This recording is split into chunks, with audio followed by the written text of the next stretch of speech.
I've lasted about one meeting. Yeah, Lenny's quick to show his frustration.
Yeah.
Please join me in the pledge. I pledge allegiance to the flag of the United States of America and to the republic for which it stands, one nation, under God, indivisible, with liberty and justice for all. And please join me in a moment of silence. Let's remember the victims of the shootings over the weekend and their families.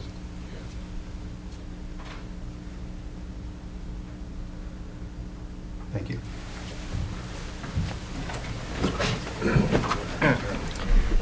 I'd like to remind board members to please speak distinctly and clearly into the mic as we are recording today's meeting for later streaming. I'd also like to recognize and welcome our new City Council liaison, Mr. Ron Salem. Councilman, thank you so much for being here. Thank you. Absolutely. Pleasure to be here. Congratulations on your recent election. I personally hope that is the first of many. Thank you. You're welcome. So first up today is the approval of the minutes from the Board of Directors meeting on June 18th. You should all have received copies in your board packet. Do I have a motion to approve? So moved, Mr. Chairman. Second. All those in favor? Aye. So moved. Next, are there any members of the public who would like to address the board at this time? No. Great. Before we do move to presentations, however, I would like to recognize some individuals that are either joining us right now or will be joining us soon for an exciting presentation from Mr. Martin. But Audra Wallace, president of JAX USA, John Freeman, also at JAX USA and director of business development, Vince Cameron, president of ILA Local 1408. Did I see Vince this morning? I think he'll be here in a little bit. And Jackie Lee, aide to City Council President Scott Wilson, and Nikki Evans, aide to Councilman Ron Salem. So thank you very much. Now on to the presentations. I'm now going to ask Fred Wong to come up and present today's Milestone Award to Johnny Sustrine. Thank you, Mr. Chair. Yes, sir. All right. Fred's always got a smile on his face. It's always good. I get the fun stuff sometimes, That's right. right? That's right. All right. So I just want to come on up here. All right. I want to bring up John Sustrine. How are you, John? Good. All right. Pleasure, man. Pleasure. All right. Also known as Johnny. Johnny for his 20 years of service here at JAXPORT. Johnny is one of our mechanic twos at Blount Island. Johnny has JAXPORT running through his veins, through and through, because of his dedication to the job and to his team members.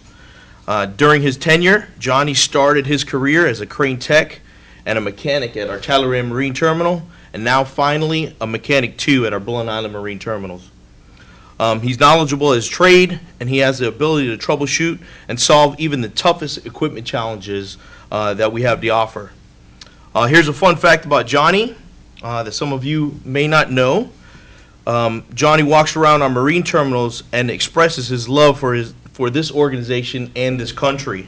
And his catchphrase that Johnny always has to all of his team members is, "What a life. What a life to be here." So, Johnny, I want to thank you for 20 years of dedicated service. Thank you, sir. All right, thank you very much.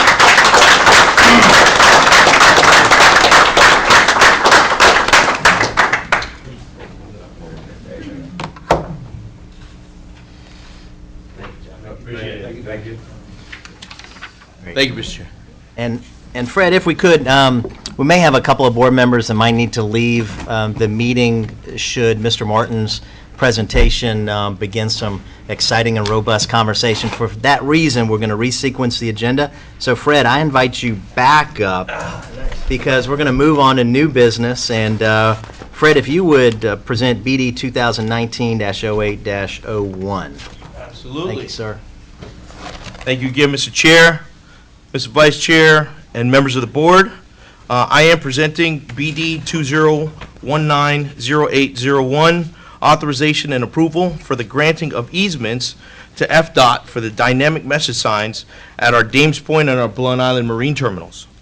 As you all may know, driving in and out of the city, there are digital signs informing us of delays and diversions and drive times. These are dynamic message signs. The Florida Department of Transportation is proposing to install dynamic message signs at strategic locations at our Blount Island entrance and exit and our Dames Point Tray Pack entrance and exit.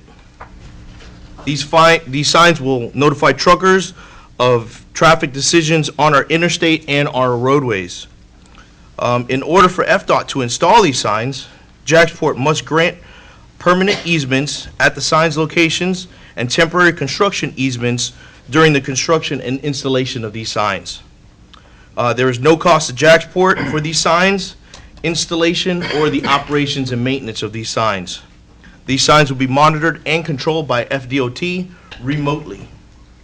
Management respectfully recommends that the Board of Directors approve the granting of these easements and authorize our CEO, Mr. Eric Green, to execute the easements without any additional board action. Thank you very much. Do I have a motion to approve or consider? So moved, Mr. Chairman. Great. Is there a second? I'll second. All right, open up for discussion. Any questions? Wonderful. I'll now call for a vote on BD 2019-08-01. All in favor? Aye. All opposed? Passes. Thank you. Thank you, Mr. Chair. Beth McCaig will now come up and present the next 3 submissions. Beth, you have a hat trick. Yes, thank you. Thank you, Mr. Chairman, and good morning. So the first of the 3 amendments, submissions that I have is an amendment to our budget, which is an administrative matter. We have been asked by city auditors, in light of the expected $16 million payment coming in from one of our tenants, to present to the council a revised operating budget and capital budget to reflect that $16 million. And so our plan is to do that with your approval. Our new council liaison, Ron Salem, will be introducing that legislation into City Council. You may remember that several months ago, the board approved a budget amendment to ask the City Council to increase our appropriation due to excessive costs of berth maintenance dredging. So we will be wrapping this budget amendment on the revenue side and the previous amendment that you all approved together in one ordinance, and that's what Councilman Salem will be presenting to the City Council. But this is requesting your approval to allow us to ask for a budget amendment to reflect the $16 million and the impact it will have on our operating statement and our capital budgets for 2018-2019. Thank you very much. Do I have a motion to approve? So moved. Is there a second? Second. Any discussion? Great. I now call for a vote on BD 2019-08-02. All those in favor? Aye. So moved. Thank you. Harbor Deepening Project Contract C. Beth? Yes, this is new business. Yes, thank you very much. So the second submission has to do with our harbor deepening project. You will recall that the contract is divided into, the overall project is divided into 3 contracts, A, B, and C. A started February of 18, B started August of 18. The second part of B will commence August, this month, of 19. Now it is time, we've been asked by the Army Corps of Engineers to submit $1,050,000 to allow them to do the design and engineering work to develop Contract C. This is part of our agreement with the Army Corps of Engineers that we would pay this cost. So we are ready to move forward, and we would ask the board's approval to authorize us to send $1,050,000 to the Army Corps so they can produce the design and engineering work, Contract C. Thank you very much. Do I have a motion to approve? Mr. Chairman, I move it. Is there a second? Second. Great. Any discussion? I'll now call for a vote on BD 2019-08-03. All those in favor? Aye. So moved unanimously. Ms. McCaig, SSA, lease modification? Yes, the third submission has to do with an approval that the board made in March of this year. This submission, we request approval of an amendment to the contract instruments documenting the SSA International Container Terminal transaction, which you approved at the March 4th board meeting. The transaction was originally captured and documented in 2 separate instruments. While executed in March, the terms do not take effect until August of this year. SSA recently requested the transaction be reflected in one combined instrument. SSA indicated making this change will provide them with a more favorable capital allocation and accounting treatment from their parent company and help them to reduce their cost of capital. All substantive terms and conditions of the transaction remain in place. Further, the combined amended lease instruments have been reviewed and approved by council. Accordingly, management supports this amendment and seeks your approval. Okay, do I have a motion to approve? So moved, Mr. Chairman. Is there a second? A second. Is there any discussion? I now call for a vote on BD 2019-08-04. All those in favor? Aye. All opposed? So moved unanimously. Thank you. Thank you, Beth. Mr. James Bennett will now come up and present AC 2019-07-04. Good morning, James. Good morning. Thank you, everyone. All right, a little background quickly. We have begun a process of continuing to upgrade our berths. As part of that process, we're in the third phase, especially here at Talleyrand. The first phase was designing sheet pile walls along the terminal. Those have finished up in January. We've also been underway with the underdeck repairs, doing rehabilitation on those, which I'll show you again at the construction update. The third phase now is taking a look at the piles and going through a systematic approach of ensuring that all of our piles are inspected, as well as any repairs necessary. We've been inspecting piles typically on every 3 years. Take a look at those. It's now time to start the repairs. In order to design the repairs, we actually have to go in and clean every surface of the pile to do an inspection thoroughly by a underwater registered engineer diver to look at every pile to see what type of repair needs to be done. And so this is a contract that does nothing but cleaning. So we will have a contractor do the cleaning and the design firm come in to take a look at the piles to inspect them. So this is a contract that we went out for bid on. And on May 17th, the procurement department solicited bids from qualified firms. On June 7th, we received 6 conforming bids for the project. You can see those listed. There's a wide variety in pricing. So we've gone through and evaluated those bids to ensure they were all conforming. Andre, somebody's got a clicker.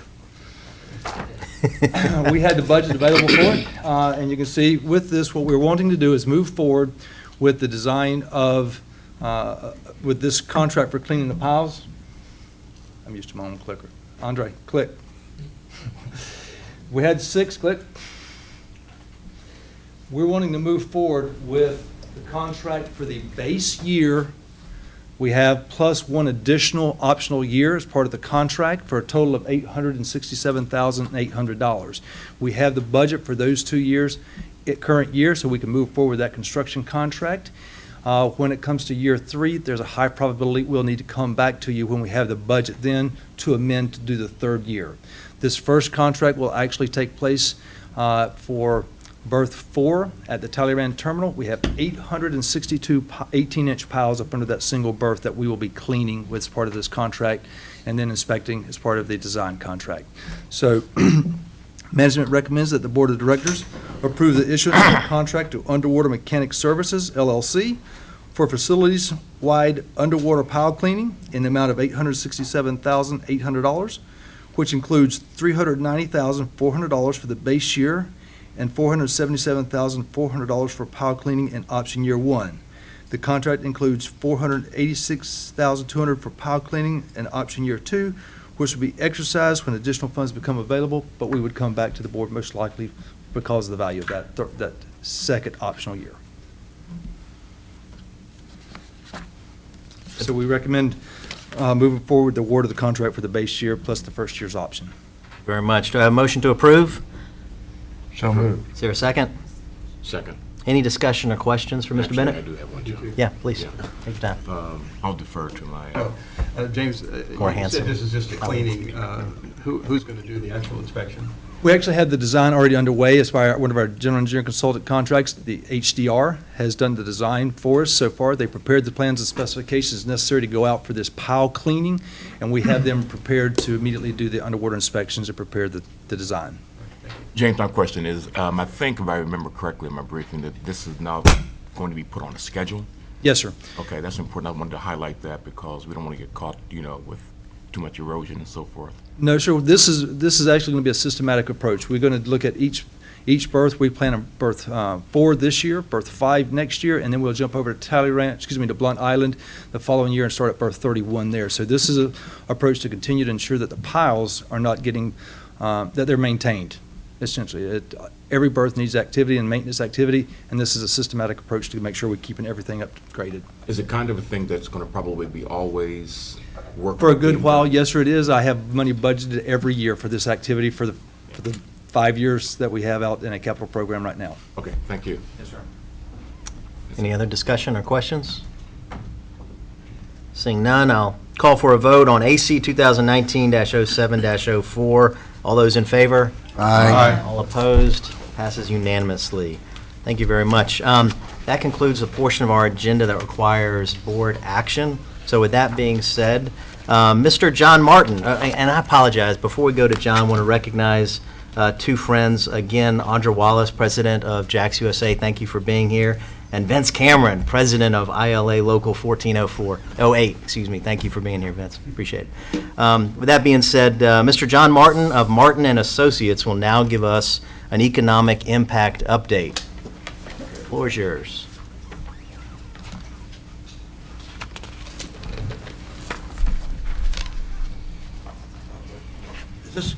Hold on. Clicker's getting everybody trouble. This clicker's a problem. Where'd it go? I think that's user error. Oh, it's underneath here somewhere. Yeah. Oh, there. Oh, it's in there. From in there. It's like that Saturday Night Live, you know, when the guy moved they moved the podium around.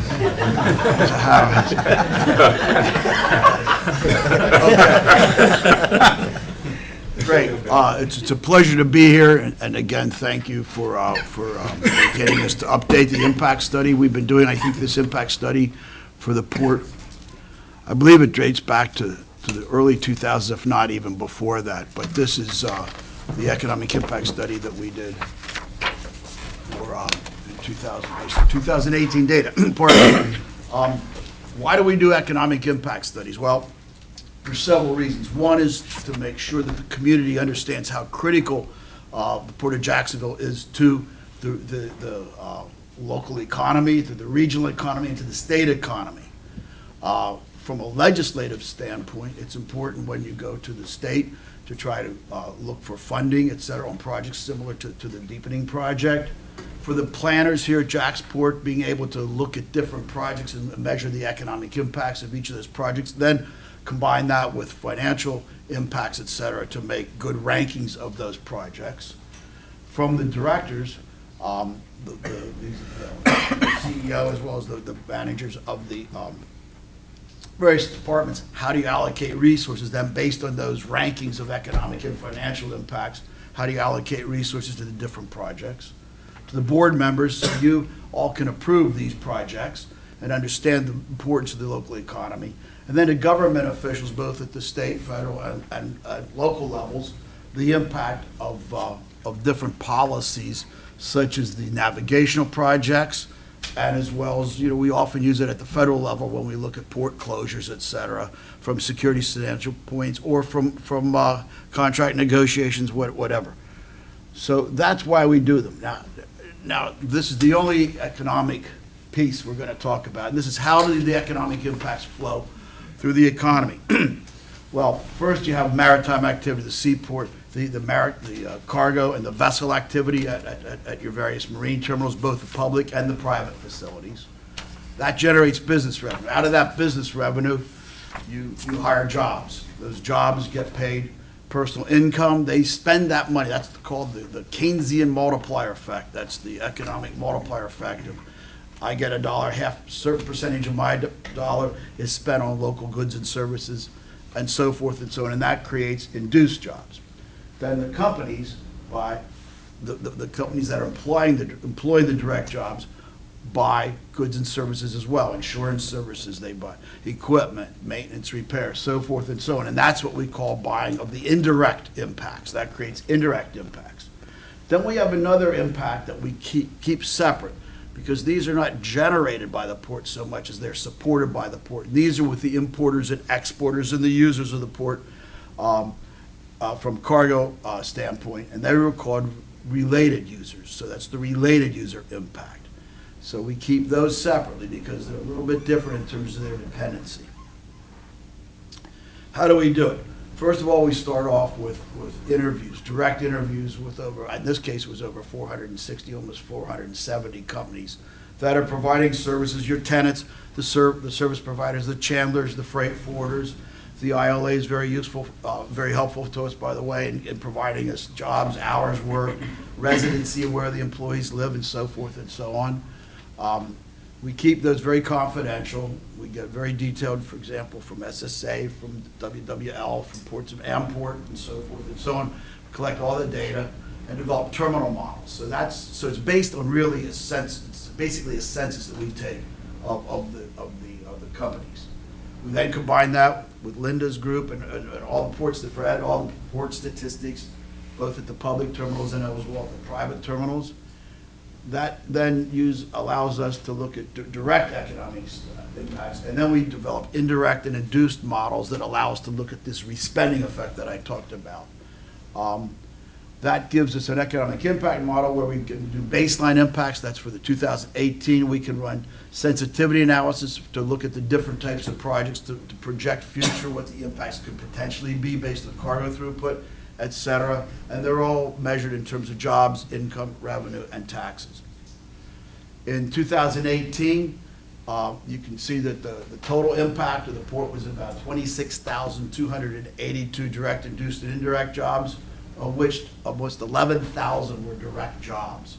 The majority being held at the public marine terminals. About 87% of those impacts are at JAXPORT's facilities. The others are with the private terminals such as Vulcan, Transmontane, East Coast Fuels, so forth and so on. And the impact of earnings, about 767,000 direct jobs, or direct income, about $2.6 billion of business revenue, and $247 million of the state and local taxes. Now, of those 26,282 jobs that were generated by the marine terminals, we had the 10,876 direct jobs. You can see who they're with. They're with pilots, tugs, agents, maritime service providers, freight forwarders, construction companies, vessel repairs, freight forwarders, they're called chandlers, the IOA, the SIU, for example, various, all of this tennis, rail, and so forth. Those 10,876 jobs purchased the induced jobs by food, by housing services, medical, retail, and so forth and so on. That creates the 10,276 induced jobs, and then the companies make purchases, and they support about 5,100 indirect jobs.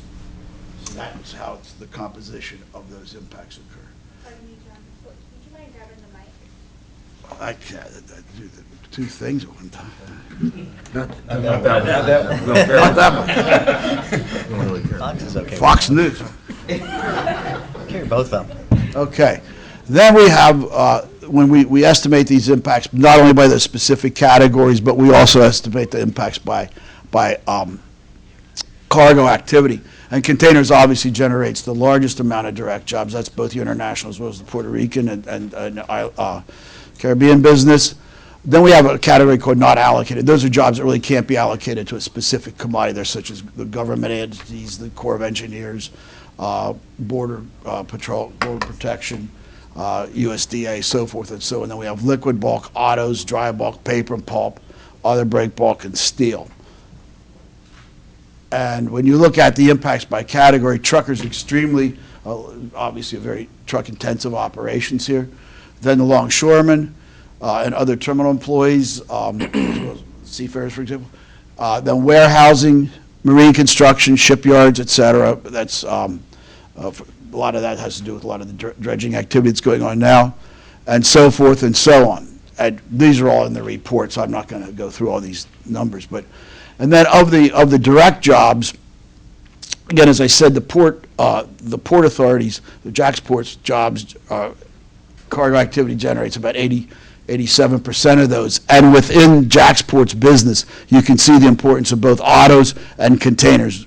Containers being the blue and the autos being the red. Those are the two drivers of JAXPORT's economic impact. And when you look at the total value, people always like to say, what's the economic value to the state of Florida? That's the port activity supports is about $31 billion, which is a significant contribution to the economy. Of that, the direct business revenue, the revenue earned by the individuals actually is about $2.6 million.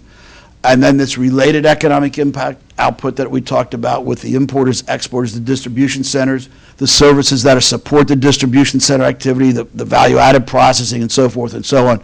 That's a large impact, and that's the related impact of about $27 billion. And then we have this respending and local consumption impact by the individuals. These are non-additive, so we can add them together. It's $31.1 billion total economic impact. Again, containers generating the biggest total revenue impact and so forth and so on. The Port of Jacksonville, about $247 million worth of state and local taxes. Of that, $130 million it goes to the state. About $120 million goes to the local community, the municipal government, the state, the local and county governments. The users, again, the related user impact.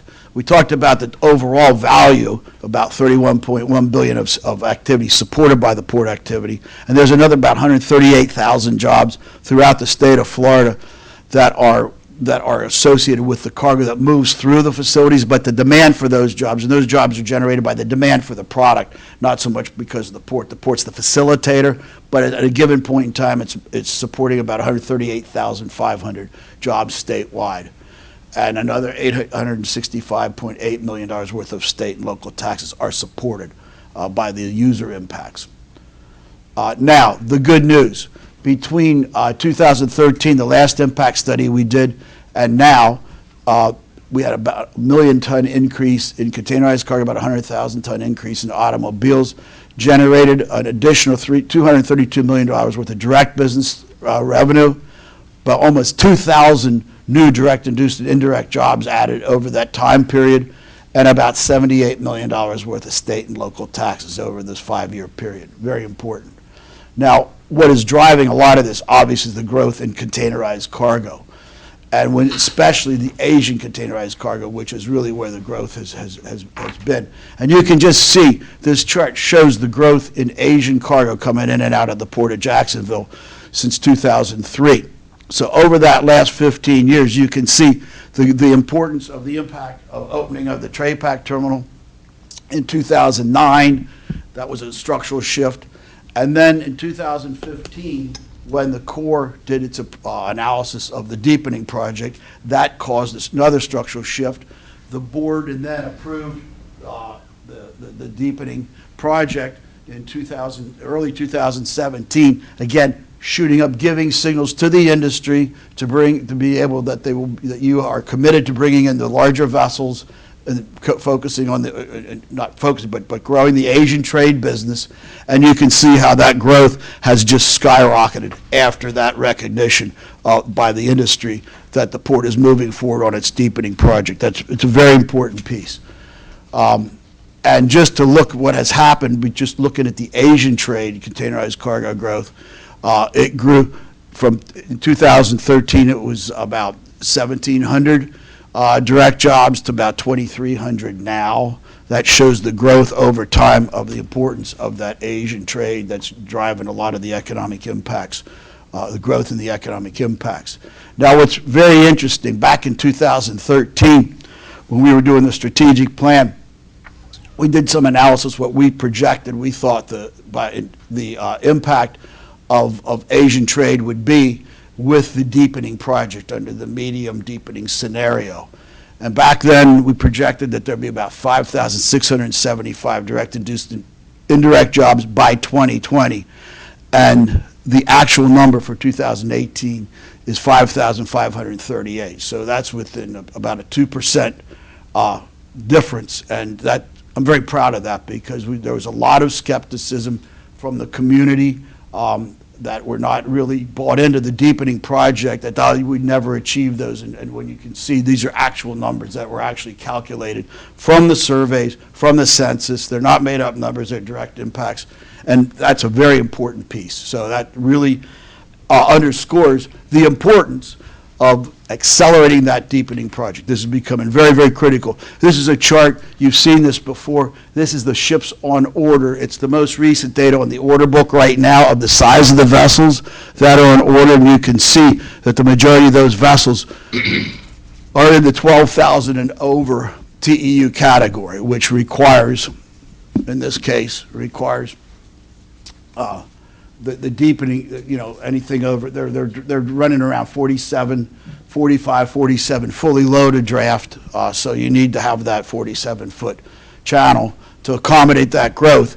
And just to underscore the importance of how the escalation of the ship sizes are increasing, is that Hyundai announced plans to build 12 23,000 TEU vessels. When I first started in this business in 1974, I mean, those numbers would be like ridiculous. You never would think of what that would be, but 23,000. Now, they're not going. Those are primarily on the Asian-European trade through the Suez, but most importantly, as they grow, they knock down the next size ships that get then deployed on the Panama Canal routing and so forth, and Trans-Pacific routing. So the importance of being ready is absolutely critical, is underscored by those numbers of the types of vessels on order now.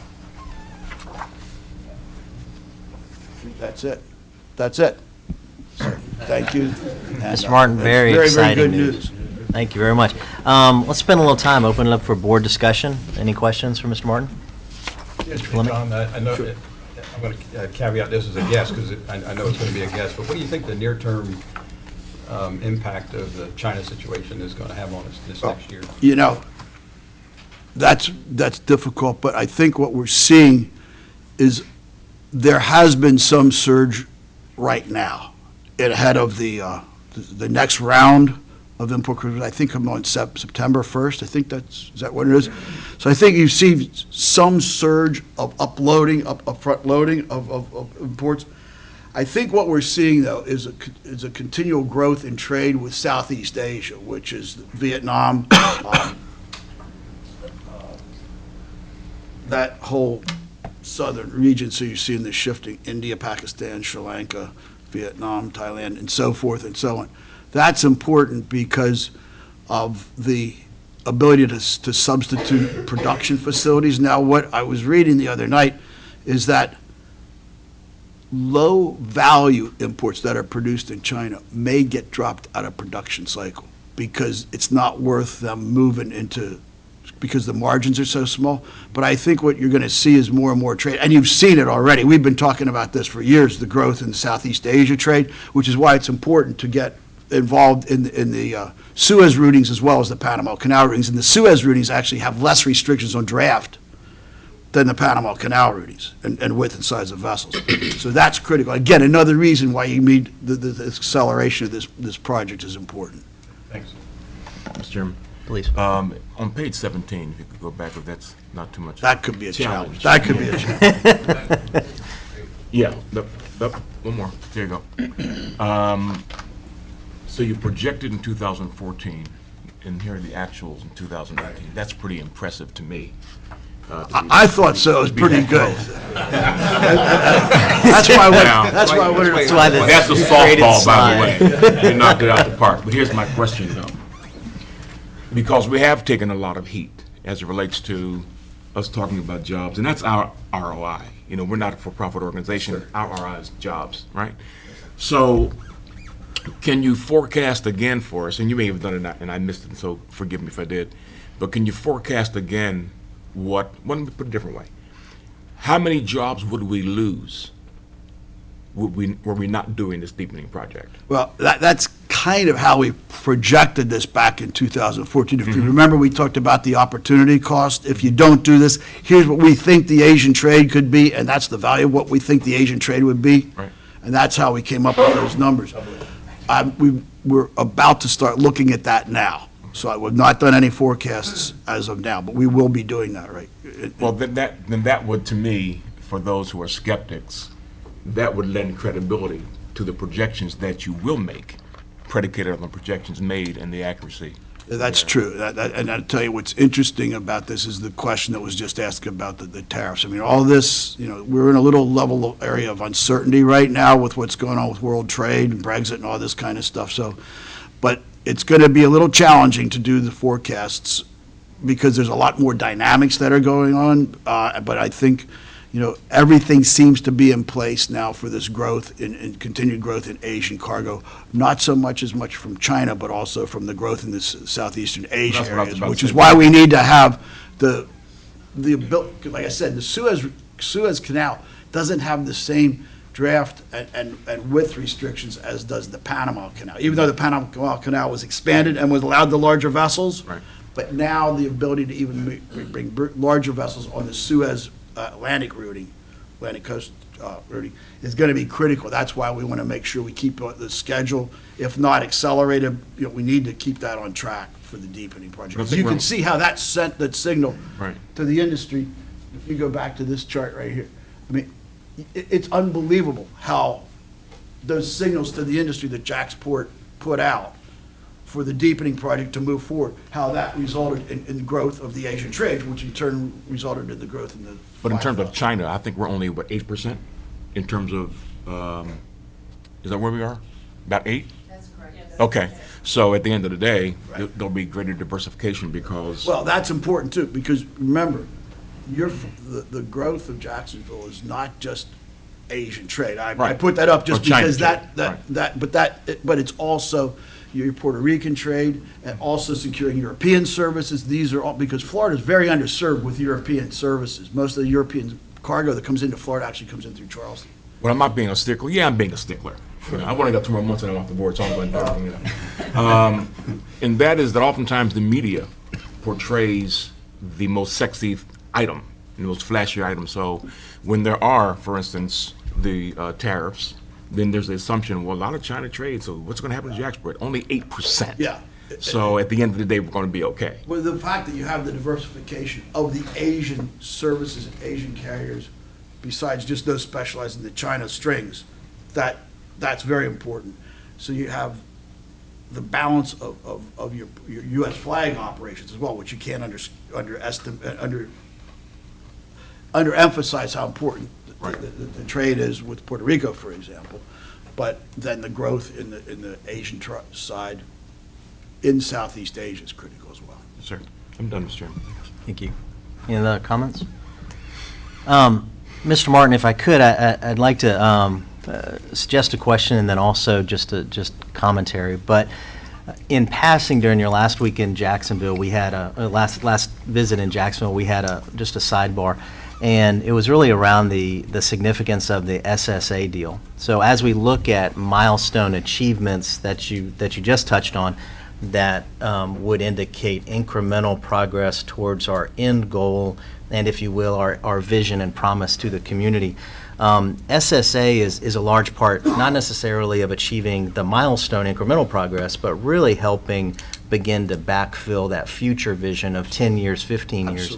Absolutely. So realizing that SSA really hadn't even kicked in yet, how does that play a role in terms of really throwing an accelerant on the growth we're seeing today? Well, I think the one thing with SSA, it's a world-class operator with many ties to various carriers and beneficial cargo owners, et cetera.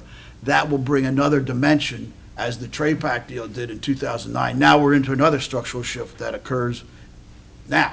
And again, like you said, they're not even the operation has not really started in full swing yet. So I can see another structural shift like we saw in 2009, and then another structural shift. Because it's diversification of carriers as well. Exactly, and I guess that's the exciting thing I want to highlight is that's not even baked in the numbers yet. No, We haven't even started on that don't one use yet. the word baked. No. Fully baked cake, I'm baking, I'm cooking over here. So one last thought, and just to shine the light on those individuals that are doing the hard work every single day for a number of years, and like Mr. Newman, my term is, I'm term limited out, coming very, very soon, and looking at those numbers, it really shows what we've been able to experience, 350%, if not 400% growth since I came on the board 8 years ago. And the board enjoys an opportunity to do what we do, but the hard work that this team has done over a long period of time, and in particular taking this opportunity to call out Eric Green, not just for the time that he spent as our CEO over these last couple years, but so much of that progress has been the progress that we've made in the deepening, which you pointed in governmental affairs leading up to your CEA job. So hats off to the team. Many of us have received incoming fire over these many years in terms of, and Mr. Martin, you're part of it, in terms of critics, but this objectively substantiates and proves out the vision, the model, the incremental progress, and I think it's very exciting. I second that, and I've never seen such a hard work from the group that's here. I mean, it was very difficult. I worked for almost all the ports in the United States, and you had a lot of obstacles here, a lot of doubters, not in the community. And, when you've been able to put up numbers like this and show the tremendous growth and the success in the dredging project and the importance of the dredging project parlaying itself into jobs, I mean, it's applause to you guys. Mr. Martin, thank you very much for sharing that news with us today. Thank you, appreciate it. It's always good to give good news. Yes, Mr. Chairman. Yes, sir, please. Thank you for those comments. I really appreciate it. But,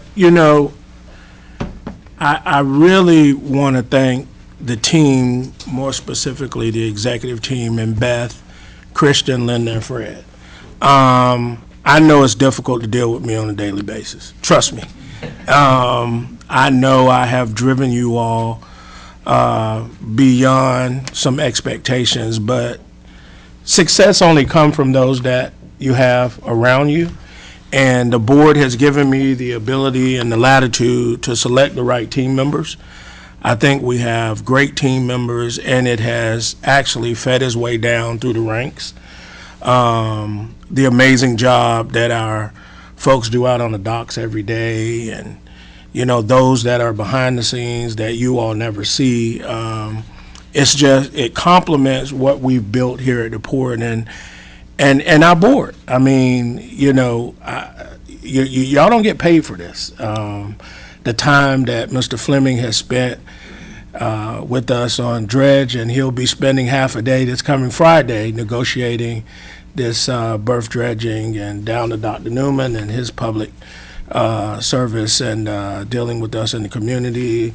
Ms. Hamilton, the time that she take out of her busy schedule to take the calls, and I can go on and on, Mr. Baker and Mr. Shelton, and certainly you, Mr. Chairman. But we have a great team, and I think it'll be a sad day when the board members roll off. I wish there were not. This is when you wish there were not term limits, but we have them. And hopefully those that come behind you all will do just as good a job as y'all have done. But I want to thank the team. So thank you for giving me the opportunity, and thank the team for their support. Thank you all. Great. Now moving on, since Eric gave up some of his speaking time to Mr. Martin today, you can find the CEO update in your board book as information only. And then next up are the reports. James Bennett will start us out with an engineering and construction update. Welcome back, James. Thank you. Mr. Martin did better than I did because he found the clicker and I did not. So I've got it now, but you found it. And as part of his presentation, he talked about the jobs that we're creating. So I want to make sure that I can kind of follow suit and ensure that I'm doing my part as much as I can to spend the money to create more jobs here for the construction side of it as well. I've got two projects I want to update you on, and it's the ones that we update on a regular basis. The first one is the underdeck rehabilitation at our berths here at Talleyrand Marine Terminal. We continue that process. I will tell you that we are very close to the end of fulfilling the contract requirements with the amount of work that was planned, but we were talking to the contractor about actually supplementing it and continue to have some additional work done on it, him to continue to do some work. But right now, because of extremely high tides and his very limited availability on the work at berths, some of the berths, we can only work Wednesdays, Saturdays, and Sundays. We're taking about a 30-day suspension to wait for the tides to come back down for him to actually be able to work, because right now the bottom of the beams are actually in the water most of the time. So it's really restricted, but the work continues. As you can see, and I promise you these are brand new pictures. They look the same, but it's the same type of work. We even haven't put dates on it now, so you can see they are new pictures in most of the cases. But the work is continuing. It's a lot of work that's directly up under the berth, manual work, chipping out concrete, as well as then coming in, modifying any reinforcement that's needed, forming it up, and putting concrete back. So you can see continuous work all the way along the way. The second project is our berth reconstruction. This is where I'm creating those jobs, John, with the construction. That's a $51.5 million construction project that's underway.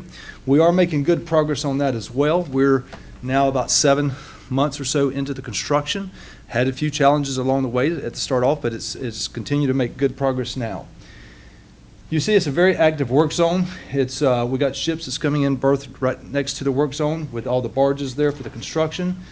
We have piles being driven, and it's all being done right in the middle of an active terminal, so that does create some challenges. I showed this screen last month, where you can see we're doing battered piles, then we're cutting them off to grades, building header beams and sheet pile wall headers. I show you that only to give you a better picture now of where we're actually at. The process that we use in order to do this is, one, we strip back the old deck, remove all the deck pans, and pull all the piles that are out in the water. That last 40 feet or so that is over water is simply a bridge. So we've pulled those piles, removed the deck, pulled the piles. We've got sheet pile wall, brand new sheet pile wall, and a new line that is behind the old sheet pile wall. The old sheet pile wall will stay in place. It helps provide protection as well. So it will remain in place. The new sheet pile wall is just about finished construction of that section for this phase A component of it. We'll then build the brand new sheet pile wall. That's the one that you see the battered piles that's driven in at angles built in, as well as then cut off and beam caps poured onto those. And of course, there's sequences of this. As you drive so many of the sheet pile walls, you start pouring caps behind it. So it's a sequence. Same thing with the battered piles. That's where the 100 gauge crane rail will run. And those are then tied together with tiebacks. Those have to be tied together before we can then come in and remove the top rail, the concrete beam off the top of the old sheet pile wall, after we tie that back into the M line. That way that old sheet pile wall don't move. And once we do that, then we can actually start the piles out in the water to actually support the new berth where it's going to be at, and it's further out. So it is a process, it is a sequence that we're going through. We're making good progress on it. The last portion that we're really working on right now at this moment is building a cofferdam to construct the twin 72-inch outfall pipes. Those are two concrete pipes almost as tall as I am. They carry a tremendous amount of the water off the terminal out anytime it rains. And we had a nice little experience this past Friday with a flash flood, and we had some drainage inlets filled up and had 3 12-inch pumps and an 8-inch pump pumping as hard as it could go to keep that system dry. But it's a process where we're going through to clean it out. We're making progress on it. The project is on schedule. It is a very tight and very tough schedule, but we continue to push the contractor to hold that schedule. We anticipate finishing early 21. You can see on the project right now, we're probably about 25% through with the construction, as well as the funding is pretty much in line with that as well. So we're on track for time as well as dollars. Okay? And with that, I'm glad to take any questions. Questions?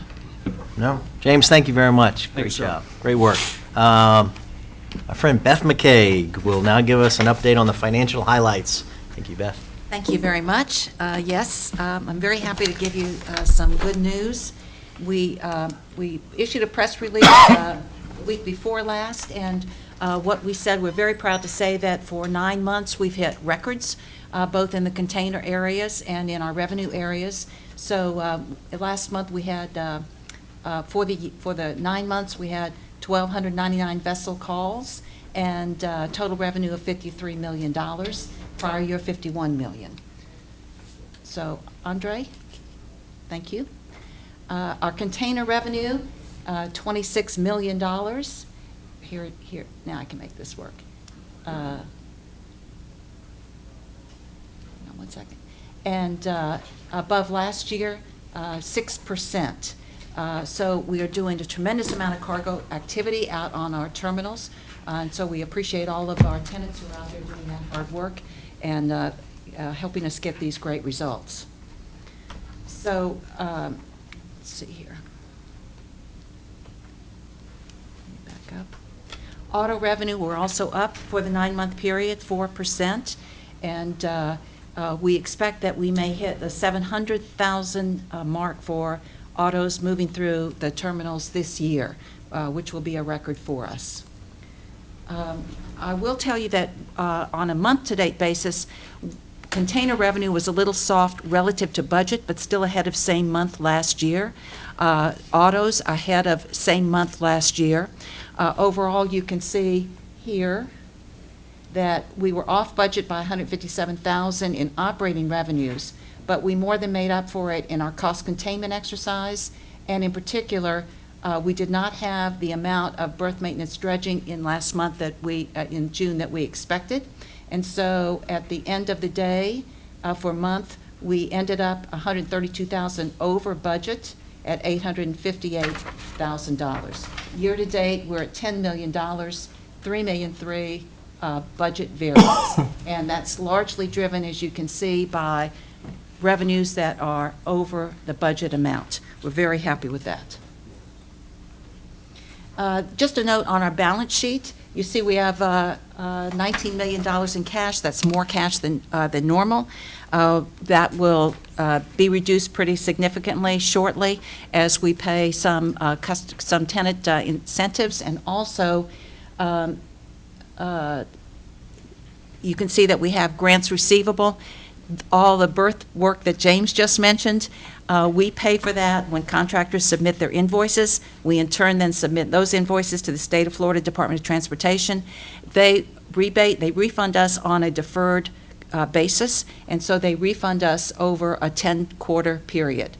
We draw up on our line of credit to, let me see if I've got this one. We draw up on our line of credit to make some of those payments, and then we submit this a grant receivable right here. The grant receivable, which is $5,600,000, will be submitting a portion of that to the state for reimbursement. So the important message here is that we work our line of credit against these receivables and against the invoices very carefully. We have it plotted out for the next 18 months to make sure that our line of credit can handle it, and that we will stay in good stead with both the state of Florida and make sure that we're getting our cash back as we can. Great 9 months, a good June, and we look forward to giving you a good report for July also. I don't have the numbers yet, but we had 158 ships calling on us last month. Any questions, Mr. Chairman? Board? Seeing none, thank you very much, Thank Beth. you. Thank you. Kristen, please come up and present us with the commercial highlights. Good morning.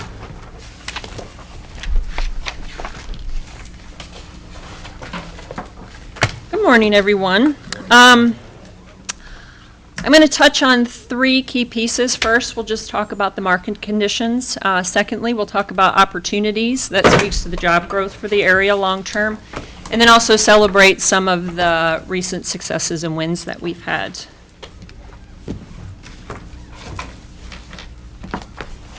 Okay, so Beth has shared that our container and auto numbers are solid through the fiscal year to date. On the container side, we're outperforming what we see nationally. Across the country and container industry, international container volumes were actually down overall for the first 2 quarters of the calendar year. However, we at JAXPORT have beat the odds, and we've accelerated above. Most of the decline to the industry has been attributed to China and the impact of the tariffs the first 2 quarters. As we mentioned previously, we believe JAXPORT is sufficiently diversified in our trade lanes to weather any declines with China. In fact, through the first 3 months of our fiscal year, our trade with Asia is up 10% over the same period last year. Still, China volumes nationally have contracted in response to the new tariffs, coupled with draft restrictions in the Panama Canal that also affected a lot of the load provisions and allowances for the East Coast vessels. Another thing you hear about this time of year is peak season. This is when the container volumes tend to trickle up significantly in light of preparing for the Christmas and holiday season. So peak season is starting over the next 4 months, which usually results in a bump of imports. But feedback from the industry overall is it will be a little bit of a softened peak season. The reason I'm saying that is what's interesting is obviously just Friday, we got the news about the tariffs starting September 1st. So up until last week, the industry has really said peak season will be strong, but it won't be to the event of what we saw last year. Therefore, but now the expectation is with the announcement of September 1 tariffs, you will start to see a radical spike for the next month and a half in terms of the shipments and volumes. Overall, the container traffic is doing very well with Asia, and we remain very diversified into Southeast Asia as well, which is what's keeping us strong. For vehicles similar to containers, our automobile business is outperforming what we see nationally.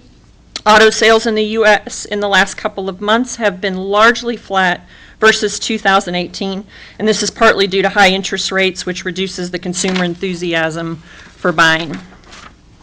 Auto sales nationally down about 2.5% through the first 6 months of the year. Some analysis see second half rebound from the launch of the new and redesigned light trucks, as well as possible interest rates cuts from the Federal Reserve. Overall, our auto units are up 7% over prior year, and we're on pace to handle, as Beth shared, 700,000 this year. For break bulk cargoes, our tonnage and revenue are ahead of budget. For the year, forest products are driving the growth, including wood pulp. Turning to Puerto Rico, despite the recent social and political unrest there, our volumes have not been impacted, and we continue to remain strong. So next, what I want to do is touch on opportunities that we have in the pipeline. This speaks to opportunities that we have that we expect to close in the near term, as well as midterm, and some even long term, could take up to 1 to 2 years. But the total pipeline that we have right now as a commercial organization that we're working is approximately $10.7 million. I'd like to share some highlights of what those accounts/projects look like of that $10.7 million. To start with, we are in discussions with several ocean carriers about expanding their services at JAXPORT. One carrier would generate $1 million in new revenue for us, and the second would generate about $900,000 each year. These are carriers who are calling JAXPORT today that we're looking to build additional service strings with. This is transatlantic, Europe, and Southeast Asia. For BCOs, we've advised that recently Wayfair is building a 1 million square foot distribution center at Cecil Commerce.